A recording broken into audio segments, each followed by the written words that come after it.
How do we use important ideas to help change ourselves for the better?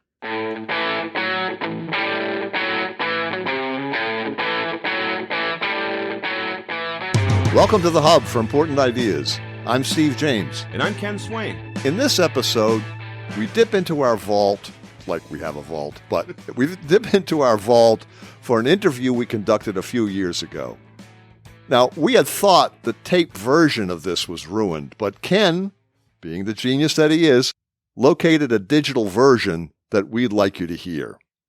We call it The Contrarian Show, and we talk to an expert on the works of Ernest Becker as he responds to some of our audience's questions and objections. That's right. We're going to play for you an interview we conducted with Dr. Dan Liechty. Dan Liechty, Ph.D., Doctor of Ministry, is a professor of social work at Illinois State University, where he teaches human behavior. He is trained in academic religious studies, mental health work, and pastoral counseling, and is a licensed clinical social worker.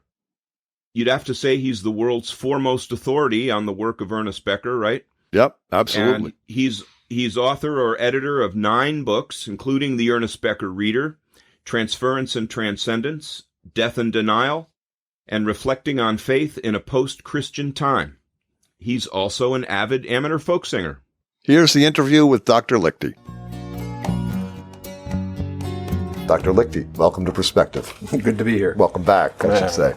Now, this is The Contrarian Show. We're going to talk about people's objections, other people's objections to Ernest Becker's ideas. Now, you're an authority on Becker. What are some of his main ideas?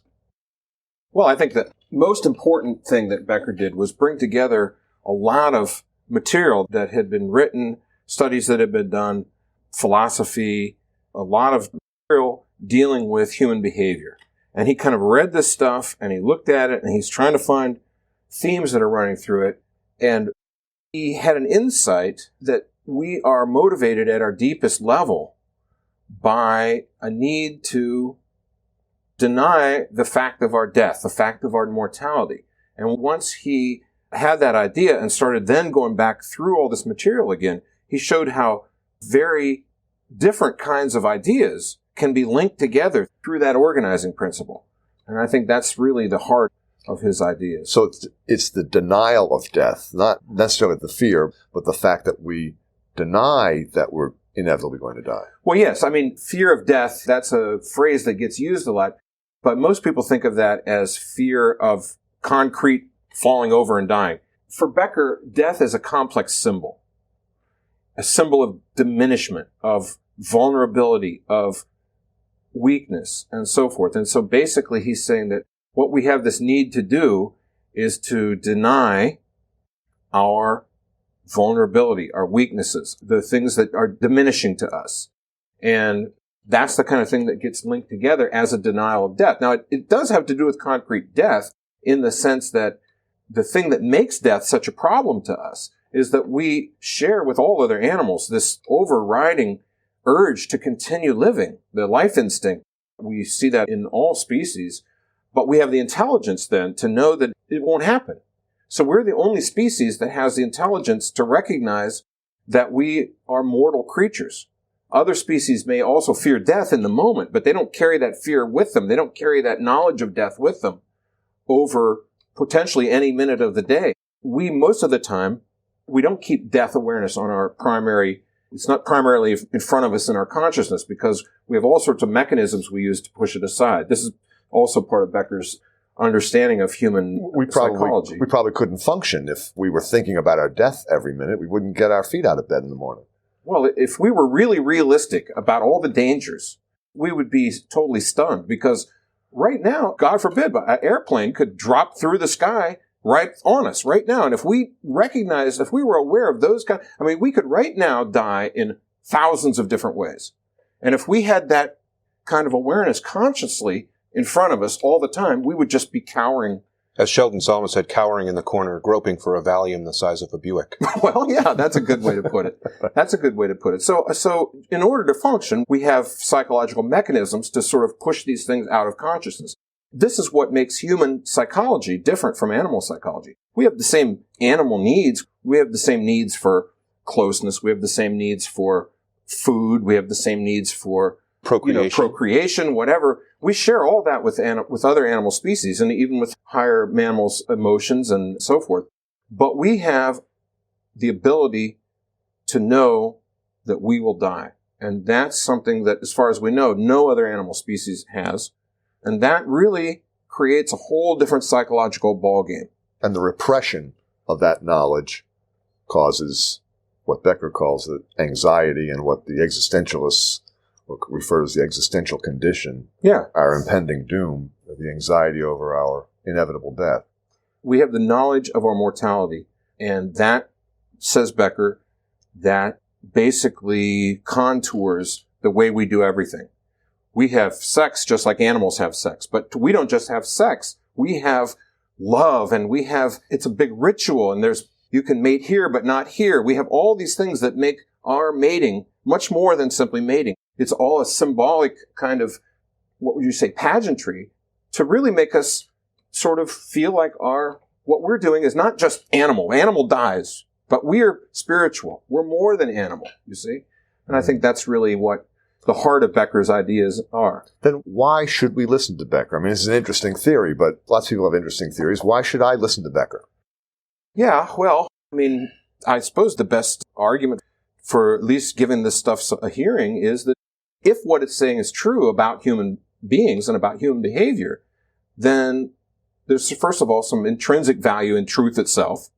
And the second thing is that we're in trouble. As a species, we're in major trouble.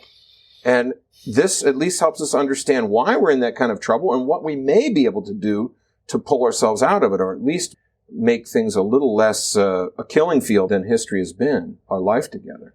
It's a very interesting subject because when I first was exposed to it through the Birth and Death of Meaning, I was fascinated and immediately transfixed by it, and as you are and the other people we all know. Mm-hmm. But this doesn't seem to be something that gets everybody excited, and right. I've even tried showing episodes of the show to people, and they look at me like, people have two heads. Why don't you have something more important to think about? Are people predisposed in one way or another to be interested in this or not interested in this? I can't understand why everybody doesn't think this is really interesting, but they don't. Yeah. Well, I think that it takes some mental discipline to really concentrate on these ideas and see how they fit together.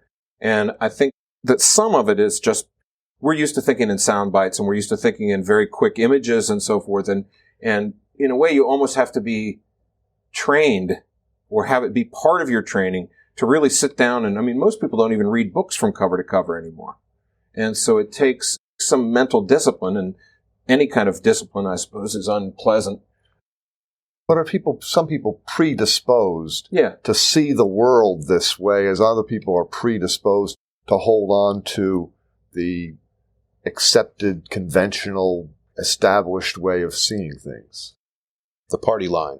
Yeah, I guess you could say that the culture conspires to keep these, if these ideas were widespread, then the mechanism that culture uses to help us keep our death anxiety under wouldn't work anymore. I think we said this before, like when the curtain gets pulled back in The Wizard of Oz, the wizard up there is just as terrible and as awesome as he was before, but when you see the mechanisms, it loses its ability to really inspire anymore. And I think there is a certain amount of that with this, with these ideas, that in a sense the culture conspires to keep truth from us.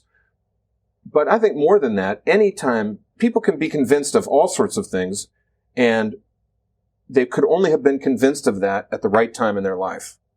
And whether it be, that could be a religious truth, or it could be an attachment to scientific ideas, or whatever it be, if it didn't hit them at the right time in their life, it would have not been focused on. And I think that's the same with this. I mean, they have to be...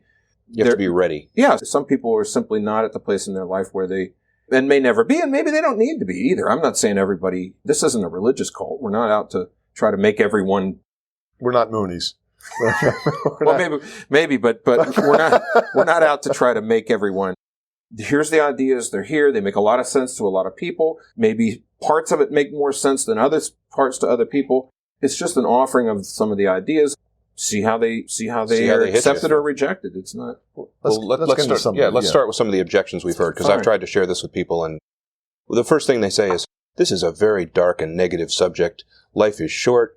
Why are you spending all your time thinking about death? Why don't you just live your life and forget about it? Well, I think most of us are thinking about death unconsciously most of the time anyway. And so, yes, death is dark, but it's a part of life, and it's not, I mean, there's many parts of life that aren't pleasant necessarily, but we still need to look at them. We still need to figure out how these parts relate and so forth. And I think that in that sense, death is no less pleasant or no more dark, let's say, than many other parts of our lives. But I haven't found, dwelling on these ideas, thinking about these ideas and so forth, I haven't found them to made me a dark and negative person at all. In fact, quite the opposite. It's been very freeing. I feel that there's a possibility here of being much less driven by your unconscious desires and your unconscious forces when you at least start to get a grip on what's going on there, where the puppet strings are. But now, one of the objections is that Becker is obsessed with death, and that isn't he like Freud, and he's got a narrow, obsessive, simplistic focus. How do you respond to that? Well, in the first place, I don't think that's true that Becker was obsessed with death. He only really talked about it much at all in the last couple books. But I've been working on this anthology of Becker's complete writings and have all of his complete writings in a file. And I did a word search on them. Just how many times are words used? And the word that's used the most often in Becker's writings is life. It's used almost twice as often as the word death. So it could be life. Life gets used in all sorts of different ways. There's no context in this, but just word count, life is used much more than death. So I don't think it's true that Becker was obsessed with death. Now, as far as focusing in on one idea like Freud focused on sex and aggression, well, basically all scientific thinking, the method of science is to try to find principles that take a lot of data and see where the connections are and boil that data down. A theory is basically a way of talking about a lot of material in a few concepts. So all scientific thinking does this. You could argue scientific thinking isn't the right way to go. Well, okay, but in our culture, that's what we do. And so in that sense, Becker was a scientist, yeah. But here's a common objection. People will say, I'm not afraid of death. Mm-hmm. I never even think about it. How do you respond to that? Well, thou protesteth too much, probably. I mean, I wouldn't say that necessarily to a person who's raising that objection, but I would probably be thinking that.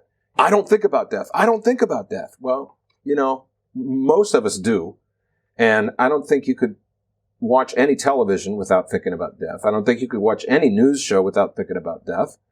I don't think that you could do most of the things we do in our daily life and never have death cross your mind. You may be quickly put that aside, or you may quickly put it out of your consciousness. You may be very good at doing that. You may be able to convince yourself in a way like this. If you do think about death, well, that happens to other people, but it doesn't happen to me, or something like that. But it's just part of who we are. That's been one of the things that's helped us survive. The fact that we could foresee these dangers and therefore guard against them. That's what kept us from being saber-toothed tiger food. So I think that's part of our makeup to think about death. We're going to take a little break. Okay. When we come back, we'll continue our discussion with Dr. Dan Liechty about objections to Ernest Becker's theories. We'll be back in a minute.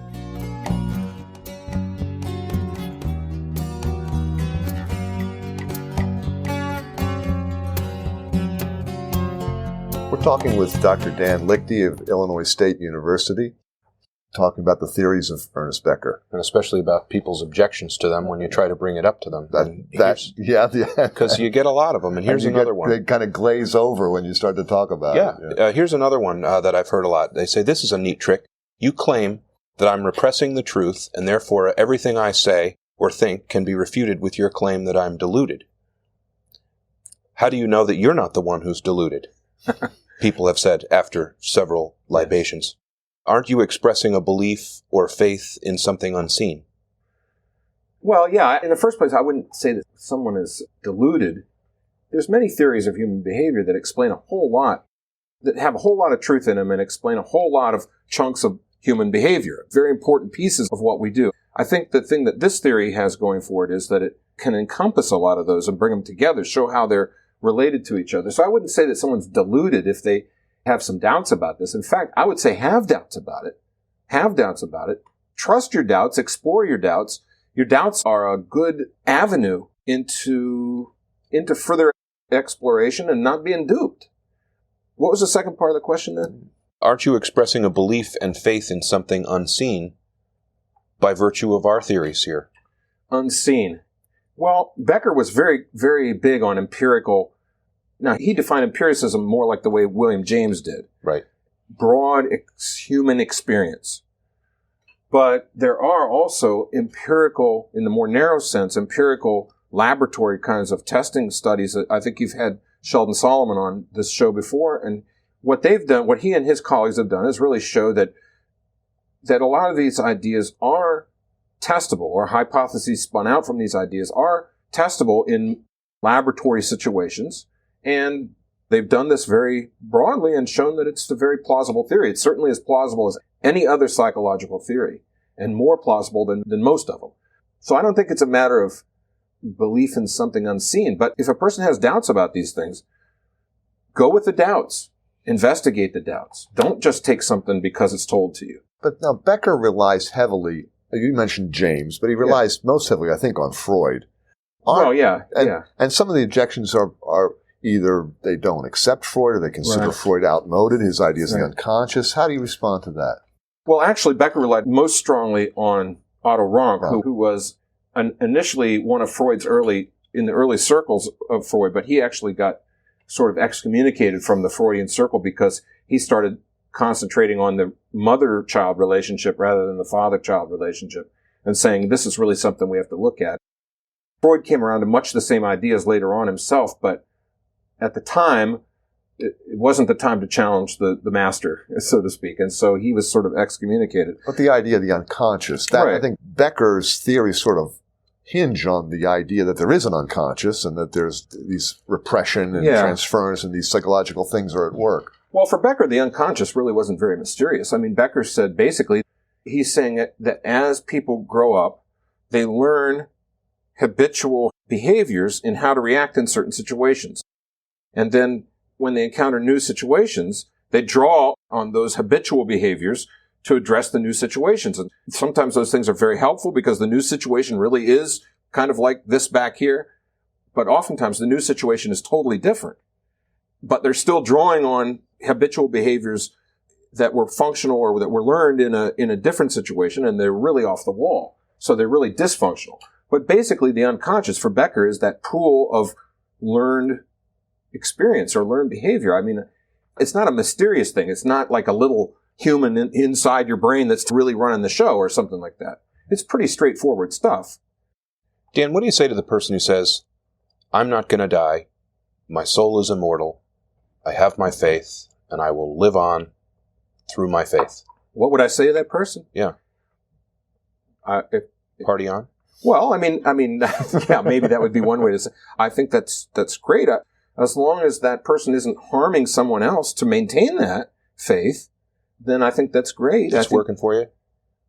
Yeah, but I wouldn't even say it quite that flippantly or cynically. I suppose one thing I'd be saying in my head was, boy, I wish I had that because especially if it's helping them lead a good life, they love their wife, they love their children, or if they're a woman, they love their husband, or whatever it be, their spouse. It gives them the courage to get up every day and do what needs to be done. And when they encounter someone in need, they help and do what they can. I mean, that's really heroic, and I think that's really good. And if that faith is what helps them do that, motivates them to do that, helps them do that, then I think that's wonderful. It's probably working better for them than what mine is for me. I know. I have that jealousy often thinking back before. Existential jealousy. Wish I didn't know this that I know. Yeah. So is Becker destructive, would you say, of religious faith? No, I wouldn't say he's destructive. I mean, Becker himself was a social scientist, but he believed in God, and he practiced, at least to some extent, practiced his own faith, which was Jewish. He went to services, and he was especially fond of reading the Psalms every morning and so forth. So I don't think Becker was at all irreligious or destructive of religion, but he pointed out very clearly that religion can be a force, a dangerous force, because when it's your religion that gives you your sense of transcendence of death, and then someone else comes along and challenges that, in a sense, any challenge to your religion can become a mortal challenge. And it can lead people to do very terrible things in the name of their religion to stamp out the heretics. In other words, to get rid of anything that would cause doubt for me in my religion. And one of the things this theory does is show us why that mechanism is so intrinsic to religion, particularly, I think, to religion.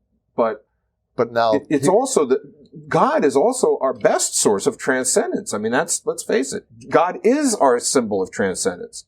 If we can hold to our symbols of God, in a sense, loosely, not feeling we have to protect them and if we can be a little bit more loose about it. And so when you encounter someone with a different belief, that's not so much a challenge to your faith, but rather an opportunity to open yourself up and grow more and learn more from that person. Then religion can be a very, very positive force, and it can be for most people it is. The thing that really gives their life meaning, gives them a sense of hope, gives them a sense that they need to think about that which is beyond just their own self and their own life and so forth. I mean, most of the time when religion functions as a motivation for altruism, for example, it can be very, very effective and very, very good. And Becker is not destructive of that kind of religion, I don't think. But now, the Rush Limbaugh objection, I'm not quoting him, but to him, the world consists of good people, bad people. Good is what good people do. Evil is what bad people do. Aren't you overcomplicating things with all of this references to psychology? And isn't it pretty clear cut what's good and bad? Well, all of us, and again, I think this theory helps us understand why. All of us have a desire to divide the world into the good guys and the bad guys, and we're the good guys. And in a sense, not to pick on you, but even using the Rush Limbaughs of the world is an example of that. Rush Limbaugh is a human being and deserves respect as a human being and has some good things to say, I think. I agree. Yeah. So I listen to Rush Limbaugh and I enjoy the show. Yeah. But I think but the point I'm trying to make is that it's not, the good guys also divide the world into good guys and bad guys, and that's a bad thing that good guys do, you see? And I think the thing that this theory helps us see is that it's not to say that evil is sort of a unreality or anything like that. Evil is very real. But evil's, even in the best of people, evil still lurks in the heart of the best of people. And most of the time, when you're identifying yourself as one of the good ones and they're the bad ones, that right there should be a signal that you need to do a little bit more introspection. In a sense, it has a lot of parallels with the doctrine of sin that you find in many religions, that even the best of saints have weaknesses and so I think that this theory helps a person recognize, first of all, and criticize in themselves that tendency to bifurcate and put people into categories of good and bad. And because basically when you put someone in the category of bad, well, what's the next step? Eradication. Right. Get rid of them. That's the danger. Okay, here's another one. This is from LLB. LL Bean? LLB. No. Although Becker's theory may provide explanations to the dark side of human nature, it does not give any clear guidance on solutions. Even if one understands his ideas, it is difficult to translate them into actions in our daily lives to avoid human tragedies. Where are the solutions for a good life? Well, partially, I think what I just said is sort of that. This is a theory that really gets you to see the world in new ways and start to understand that the good and the bad these are not Absolutes. Us and them. This is not us and them, but rather to start really looking at yourself and to recognize that whereas you may be the best person when it comes to politics, you still lord it over your family, for example, like a tyrant. This theory helps you understand that there's relationship there between politics and personal life, between your inward life and your outward life. And so I do think it would be difficult to construct a kind of a social model out of this that you could then go and impose on a country or on a people and say, now live this way and everything will be fine. But what it does do is give us a lot of headway in changing ourselves for the better and understanding that that's also part of social and political change as well. Dan, thank you. Our guest has been Dr. Dan Liechty of Illinois State University. Dan, thank you for another terrific conversation. Well, it's been great. It was great. Great having you here. You've been listening to an interview with Dan Liechty as he responds to some of our audience's questions and concerns about the ideas of Ernest Becker. Yeah, when I approached him and said, we'd like to use this interview, he said, just remember, that my views have changed over the years. So maybe we'll get to ask him sometime what some of the changes are. So, Yeah. Mr. Ken, what's your takeaway? Well, I like the way he answered your question, why should I listen to the ideas of Ernest Becker? And before I say his responses, I'd like to digress a little bit because, I always like to put in a Joseph Campbell quip whenever I can. And I'm remembering back to when he's talking to Bill Moyers, and Bill Moyers asks a similar question, why should I care about mythology? What does mythology have to do with my life? And Campbell's response is startling. He says, well, my first response to that is, well, go ahead, go on and live your life. It's a good life. You don't need this. And then he says, I don't believe in being caught up by ideas because they're said to be important and interesting. He says, I believe in getting into an idea because I'm caught by it somehow. And he says, I think with a proper introduction, this subject will catch you. And it makes me think of how Ernest Becker's ideas caught me.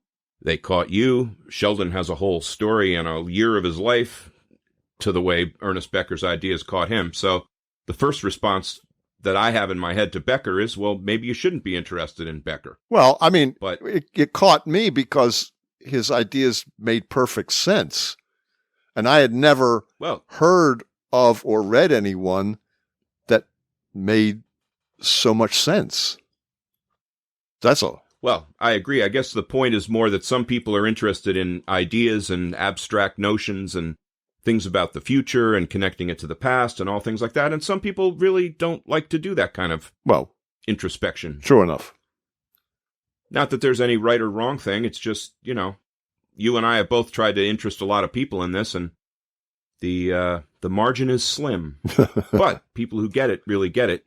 So Dan had two great responses to the question, why should I listen to Ernest Becker? The first one he said was that there's some intrinsic value in truth, which he says, I think most everyone would agree with that. Yep. And he maintains that Becker is speaking the truth in what he's written. And Dan also said that we're in trouble as a species. We're in major trouble.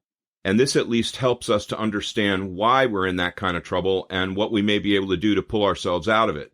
And you and I, as cultural critics, would have to agree with that completely. Absolutely, yeah. And as well-reasoned and well said on Dan's part. Yeah.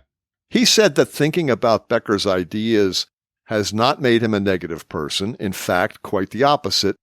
It's been very freeing. He said there's a possibility here of being much less driven by your unconscious desires and your unconscious forces when you at least start to get a grip on what's going on there. As I see it, the key here is to accept the existence of an unconscious mind and understand how the invisible forces affect your life. A lot of people don't accept the notion of an unconscious mind, and I think this is key to what Becker is about. Yeah.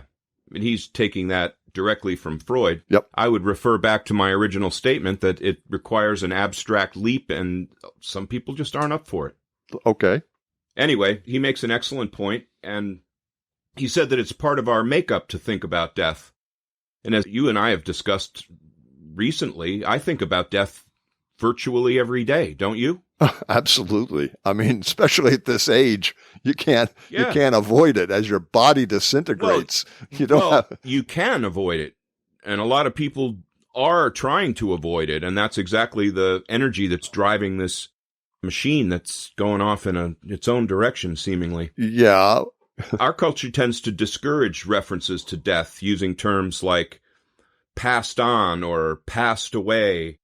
Resting in peace, eternal rest, demise, deceased, departed, gone, lost, or slipped away. How about he died? I mean, what's wrong with that? Yeah, it always drives me crazy when they say he passed. What, like he graduated high school or something. Anyway, the subject of religion has always been difficult for me to square with Becker's work. Dan said Becker was a social scientist, but he believed in God, and he practiced, at least to some extent, his own faith, which was Jewish. That was kind of a revelation to me. I'd never heard anyone say that before. Dan said that. Yeah. And Dan said Becker went to services, and he was especially fond of reading the Psalms every morning. Wow. Dan doesn't think Becker was irreligious or destructive of religion, but that Becker pointed out very clearly that religion can be a dangerous force, because when it's your religion that gives you your sense of transcendence over death, and then someone else comes along and challenges that, well, any challenge to your religion can, in a sense, become a mortal challenge. He said it can lead people to produce very terrible things in the name of their religion, like stamping out heretics, for example, to get rid of anything that would cause doubt. One of the things that Becker's theory shows us is why that mechanism is so intrinsic to religion. I still struggle with the notion of fantasy and illusion when it comes to religion. Maybe I'll figure it out in a few years. Really, Steve? How many years do you think you've got? Yeah, not many. Amen, brother. Amen. Dan went on to say that when you encounter someone with a different belief, it doesn't necessarily need to be a challenge to your faith, but rather an opportunity to open yourself up and grow more and learn more from that person. The thing that really gives the other person's life meaning and gives them a sense of hope. In that framing, religion can be a very positive force. And he gave me a little chiding, which I probably deserved at the time. Probably. Thanks, pal. I appreciate that. He said all of us have a desire to divide the world into the good guys and the bad guys, and we're the good guys. He said evil is very real, and evil still lurks in the hearts of the best people. Most of the time, when you're identifying yourself as one of the good ones, and they are the bad ones, that right there should be a signal to you that you need to do a little more introspection.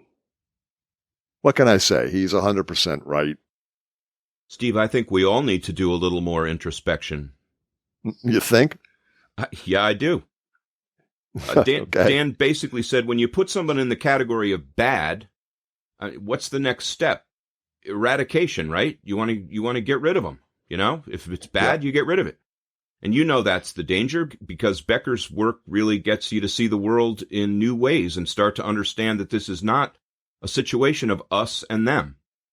These ideas can really help you start looking at yourself.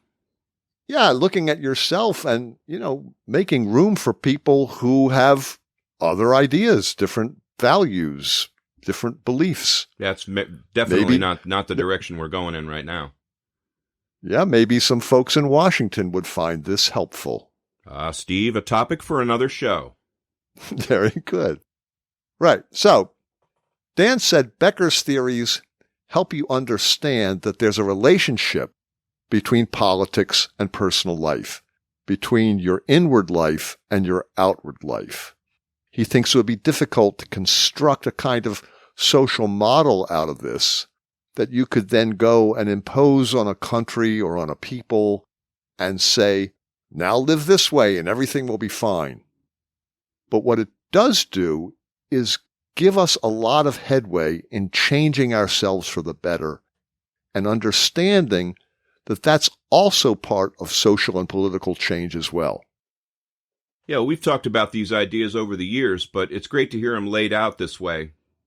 I agree. I always enjoy listening to Dan. I mean, Dan, Dan's great. And reading his books as well. He's a terrific writer. Sure. Dan is virtually brimming with important ideas. I like that. He's brimming. Okay. So, folks, join us next time. Like us on Facebook. We are grateful for your encouragement. Please recommend us to your friends. You can find us at www.thehubforimportantideas.com. And support us on Patreon at www.patreon.com/thehubimportantideas. We are 100% listener supported. We are most grateful for your support. Thank you for listening to The Hub for Important Ideas. I'm Steve James. And I'm Ken Swain. Stay safe, everybody. Stay well. This has been a Contemporary Heroism Initiative production.